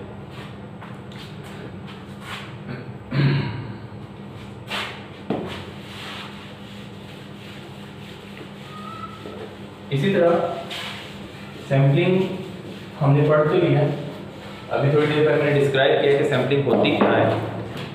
और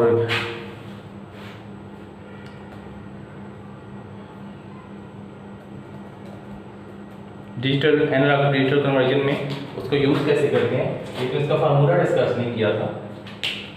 सैम्पलिंग का फार्मूला होता है t1 to t2 f of t। किसी भी फंक्शन f of t को अगर आप उसको सैंपल लेना चाह रहे हैं डिफरेंट टाइम इंटरवल्स पर, तो आप उसकी सैंपलिंग कर सकते हैं f of t not for t not greater than t1 less than t2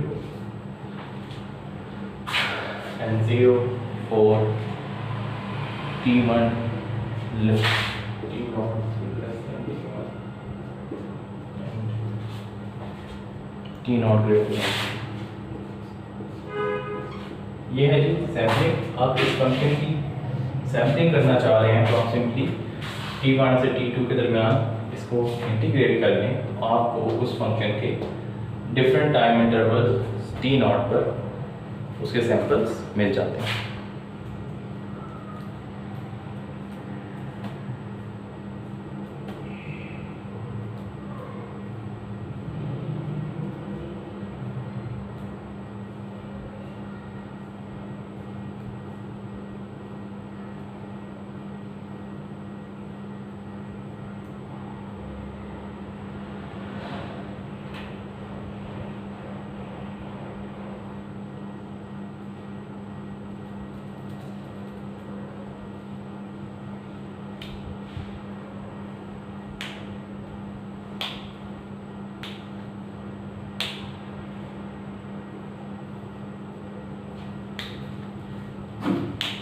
अब इसी फंक्शन में देख लें, अगर हम कहें कि टी नॉट अप्रोच कर रहा है 0 को, टी नॉट जब 0 को अप्रोच करेगा उसका क्या मतलब है t माइनस 0 और डेल्टा t।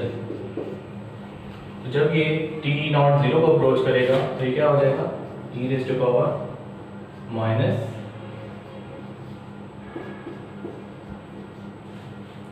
तो Laplace transform of delta t 1, ठीक है। जब t नॉट 0 को अप्रोच करे तो Laplace transform of delta t 1 होता है। तो ये भी हम अपने इसमें लिख लेते हैं।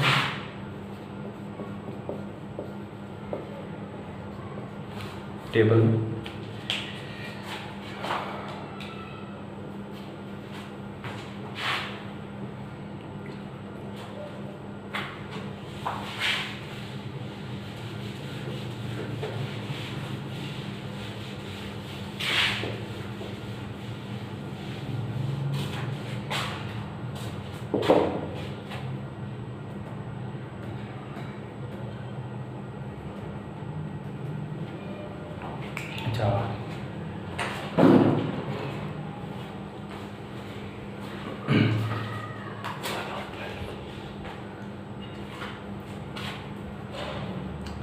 इसी तरह डिफरेंट फंक्शंस हैं।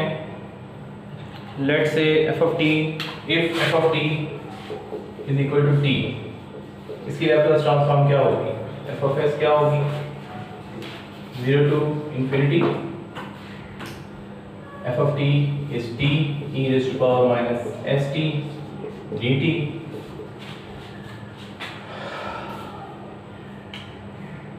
तो इसको इंटीग्रेट करने के लिए इंटीग्रेशन बाय पार्ट्स करनी पड़ेगी। इंटीग्रेशन बाय पार्ट्स क्या होती है? First function as it is, दूसरे फंक्शन का डेरिवेटिव, दूसरे फंक्शन का इंटीग्रल माइनस इंटीग्रल ऑफ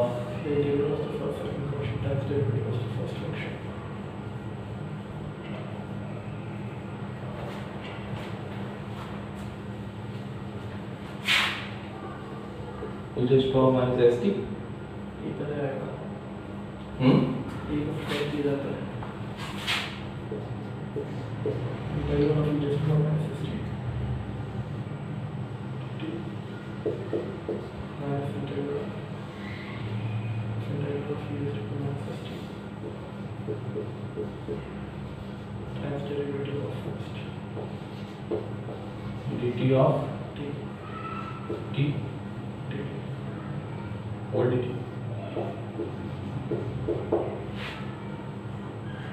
ये तो ये क्या बन जाता है?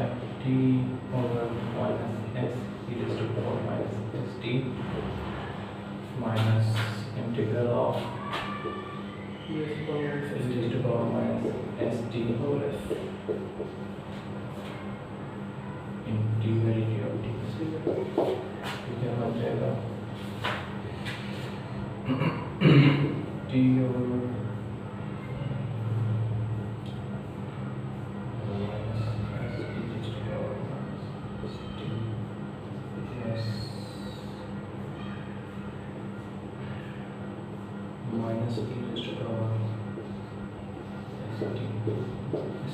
ये बनेगा। and where t varies from 0 to infinity, so e raised to power ये minus 60 है, तो ये क्या बन गया?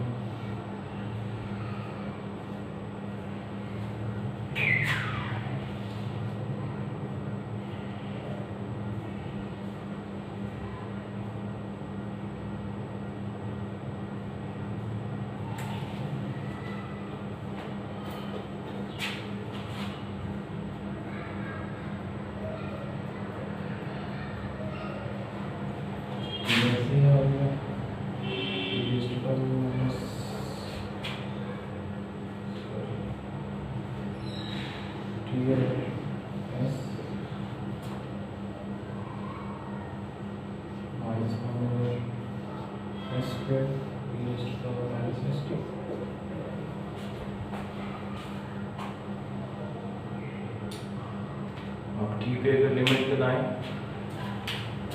तो क्या बनेगी e raised to power infinity minus 1, तो -1 मल्टीप्लाई हो जाएगा, -1 मल्टीप्लाई होगा तो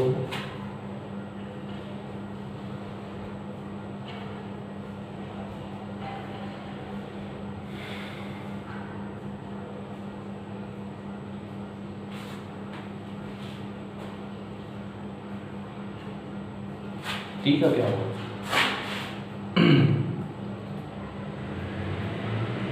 ठीक है ना,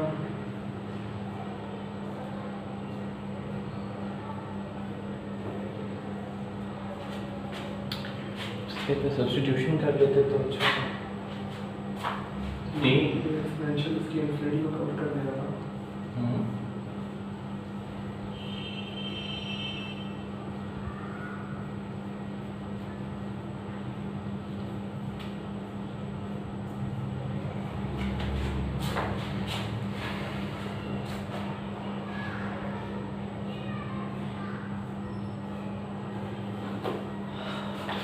फिर आना पड़ेगा infinity minus 0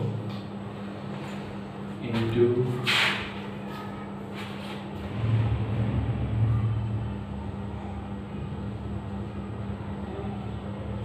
minus s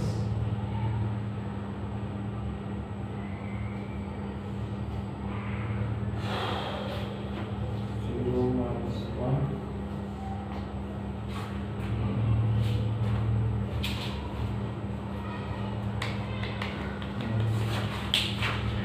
ऐसा नहीं।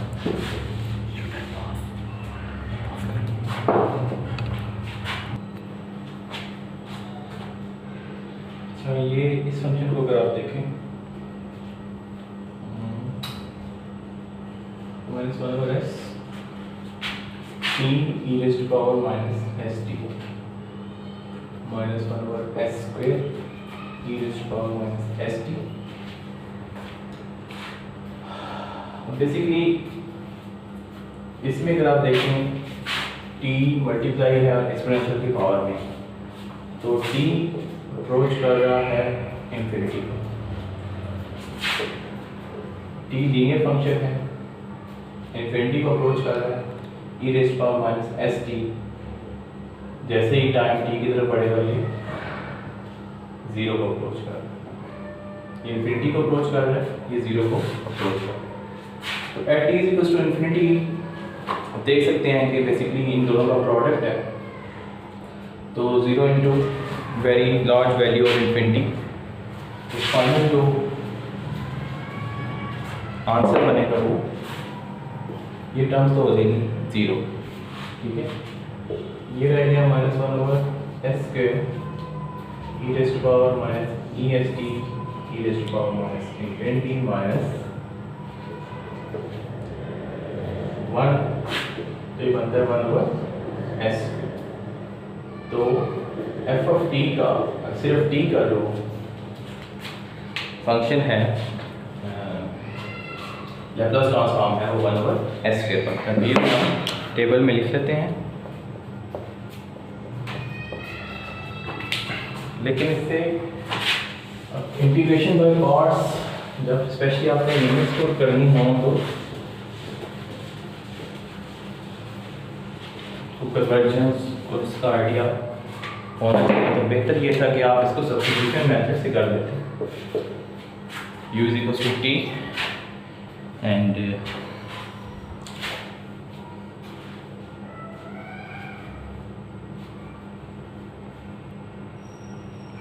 v इज इक्वल टू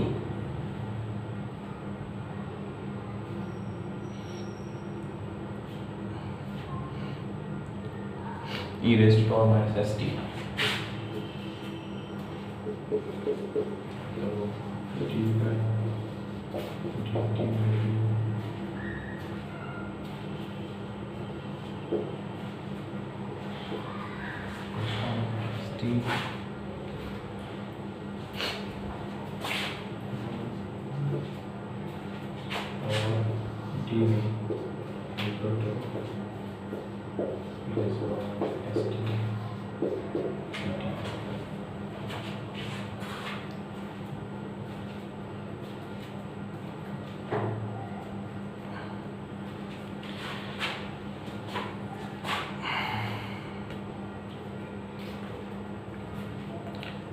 तो du/dt क्या है?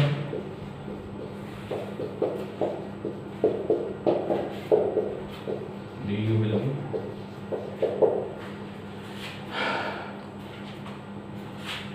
dt।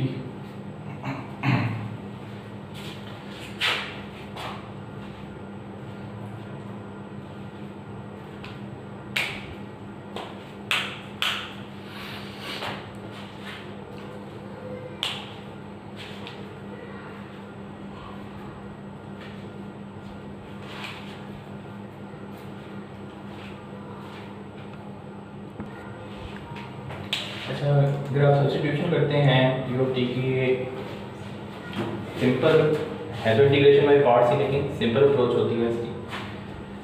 Means uv minus integral of v du, तो u बनता है इस केस में t और e रेज़ माइनस st बनता है dv। तो इसका अगर डेरिवेटिव लें तो du is equal to dt बन जाता है।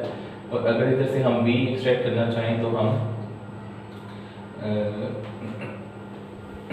इसमें से v गेट कर सकते हैं इसको इंटीग्रेट करके। तो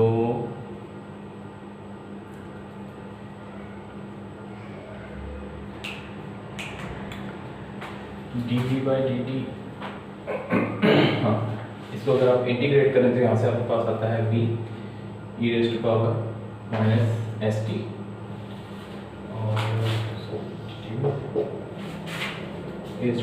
इस पर आप अप्लाई कर देंगे इंटीग्रेशन, तो v आपके पास आता है -1 और e raise to power st। तो यहाँ पर सिंपली आपने u v की वैल्यू पुट कर देनी है। तो u हमें पता है t है, dv आपके पास e raise to power minus st, e raise to power u आपके पास t है, v आपके पास -1 और e raise to power minus st।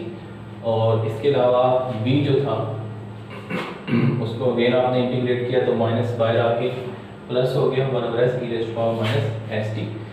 तो इसको भी जब आप सॉल्व करेंगे तो वही वाली बात जो हमने प्रीवियसली की थी कि t लीनियर फंक्शन है और e raise to power minus st decaying exponential है, तो t इक्वल्स टू इन्फिनिटी पर इन्फिनिटी इनटू 0 वाली सिचुएशन आएगी जिसमें ये टर्म क्योंकि प्रोडक्ट है 0 हो जाती है और उससे आपके पास आ जाता है -1 ओवर s स्क्वायर 0 माइनस 1। तो जो भी आपको अप्रोच बेहतर लगे इंटीग्रेशन बाय पार्ट्स में उसको आप यूज़ कर सकते हैं। तो ये तो था t का फंक्शन। थोड़ा सा कॉम्प्लिकेटेड तो नहीं, थोड़ा बड़ा फंक्शन जैसे cos ओमेगा t है, अगर उसको हम ट्रांसफॉर्म लेना चाहें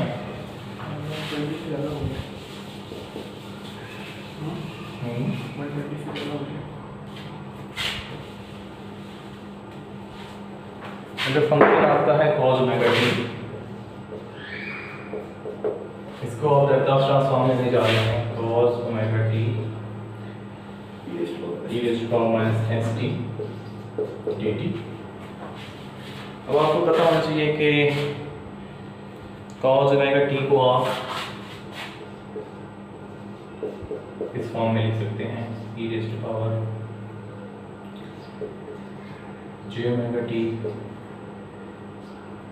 plus e raise to power minus j omega t divide by 2।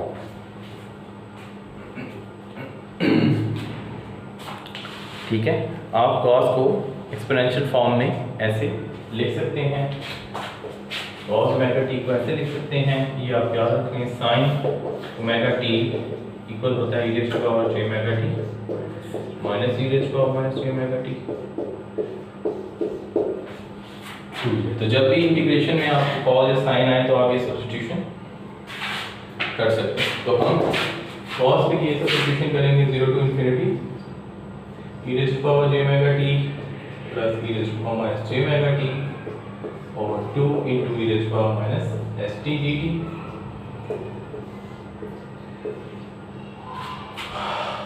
तो क्या हो जाएगा e raise to power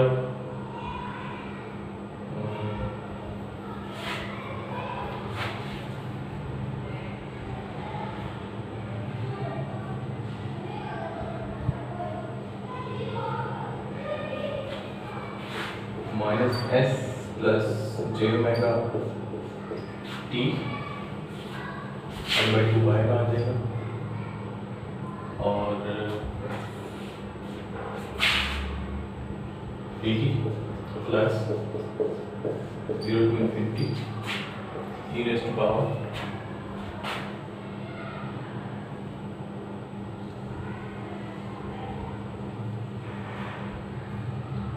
minus s minus j omega t d t यही होगा minus s plus j omega T और माइनस जे ओमेगा टी। अगर आप minus common ले लें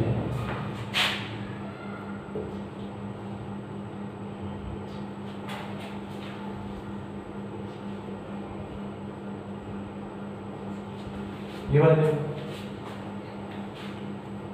ठीक है। अब आप इस पे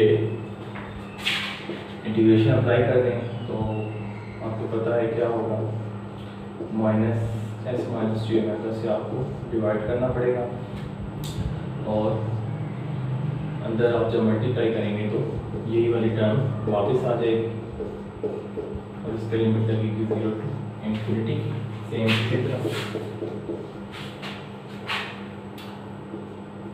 एस प्लस जे ओमेगा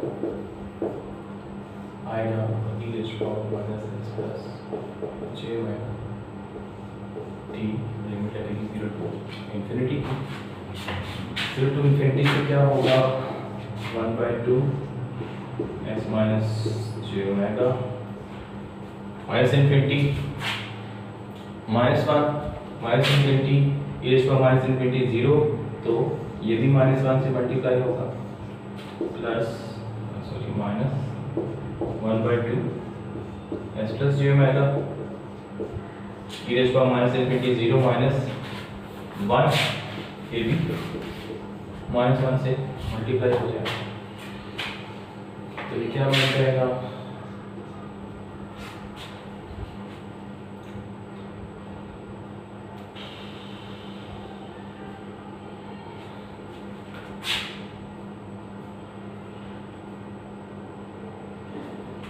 ये प्लस हो जाएगा ये माइनस हो जाएगा 1/2 कॉमन ले लें और ऐसे ले लेते हैं S minus j omega S plus j omega क्या बन जाएगा S square plus omega square और S plus j omega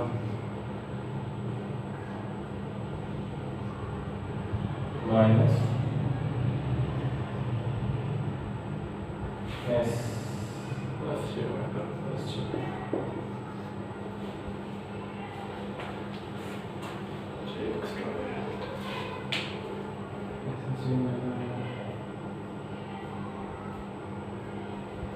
sorry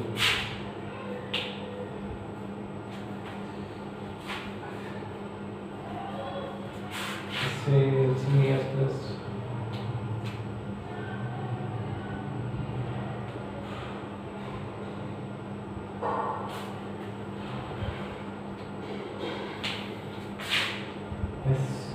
जे ओमेगा माइनस जे ओमेगा और फिर minus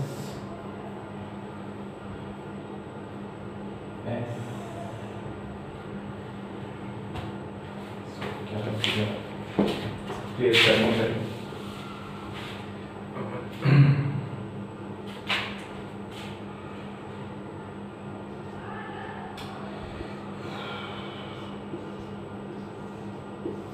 s plus j omega S minus j omega 1/2 बाहर चला गया S minus j omega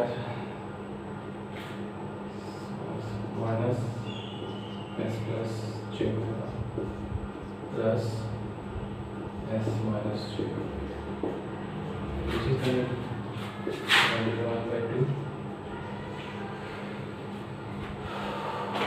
minus s plus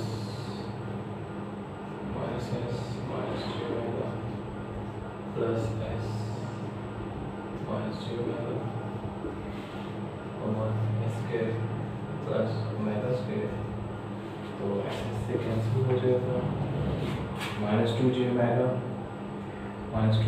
और से 2 से हो गया कैंसिल।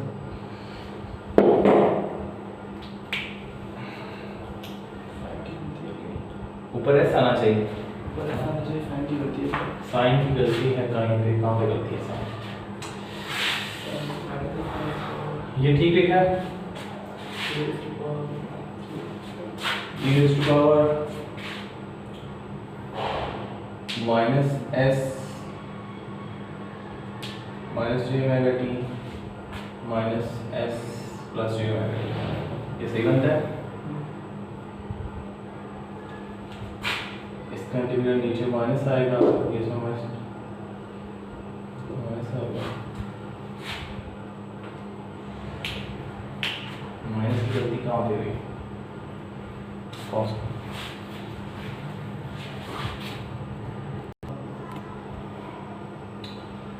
अच्छा स्टूडेंट, यहाँ पर माइनस की गलती थी, वो हमने ठीक कर लिया, तो ये मैंने ठीक करके लिखा है।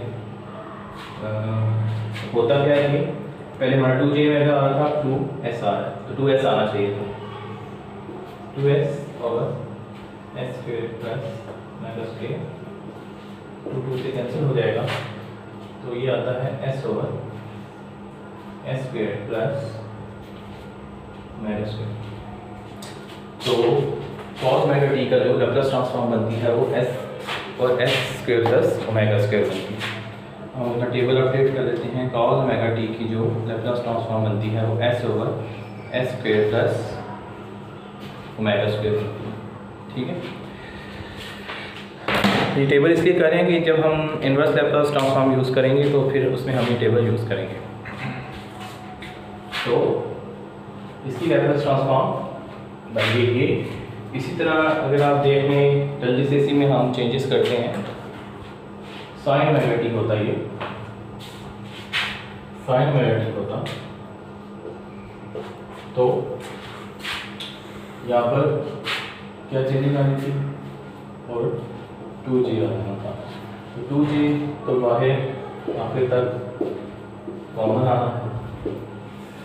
अंदर क्या चेंजेस आई हैं, e raised power j omega t into e raised power minus st,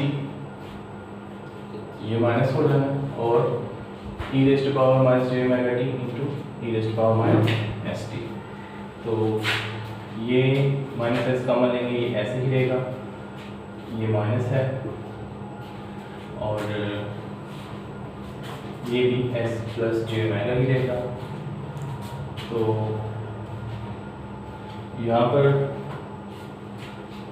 जब आपने इंटीग्रेशन अप्लाई कर दी तो ये माइनस एज इट इज आएगा, जबकि यहाँ पर माइनस आने की वजह से ये प्लस हो जाएगा, ठीक है।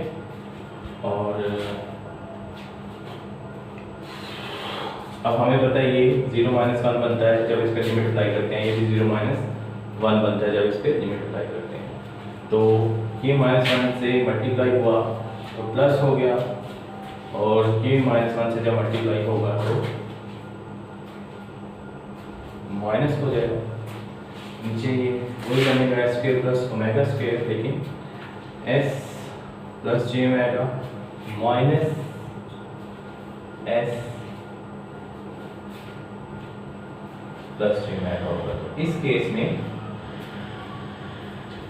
s कट जाएगा और ये हो जाएगा 2j ओमेगा, और ये बाय 2j है,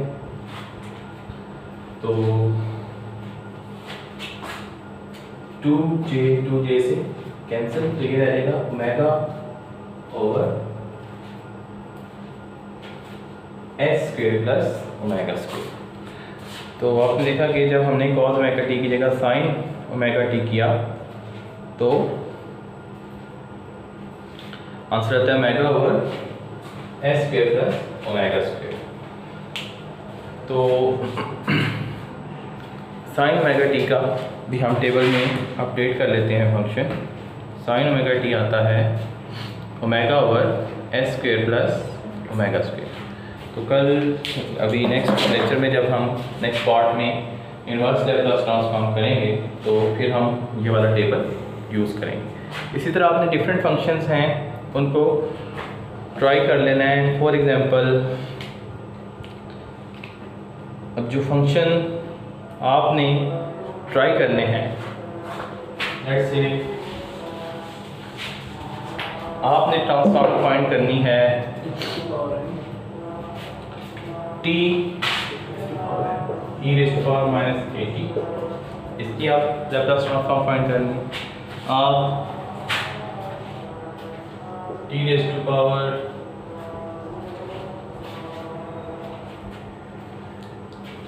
n ओवर n फैक्टोरियल इसकी लैप्लास ट्रांसफॉर्म फाइंड करें। और अगर exponential function e raise to power minus at sine omega t या बी टी से मल्टीप्लाई हो जाए तो इसकी लैप्लास ट्रांसफॉर्म क्या आएगा। तो ये आपने ट्राई करना है। सिंपल, इसको एफ ऑफ टी की जगह पुट करना है, इसको भी एफ ऑफ टी की जगह पुट करना है, इसको भी एफ ऑफ टी की जगह पुट करना है। तो लैप्लास ट्रांसफॉर्म की क्या बनती है वो आपने फाइंड कर लेनी है ताकि आपका टेबल जो है पूरा कंप्लीट हो जाए, फिर हम उसको इन्वर्स लैप्लास ट्रांसफॉर्म में यूज़ कर सकें।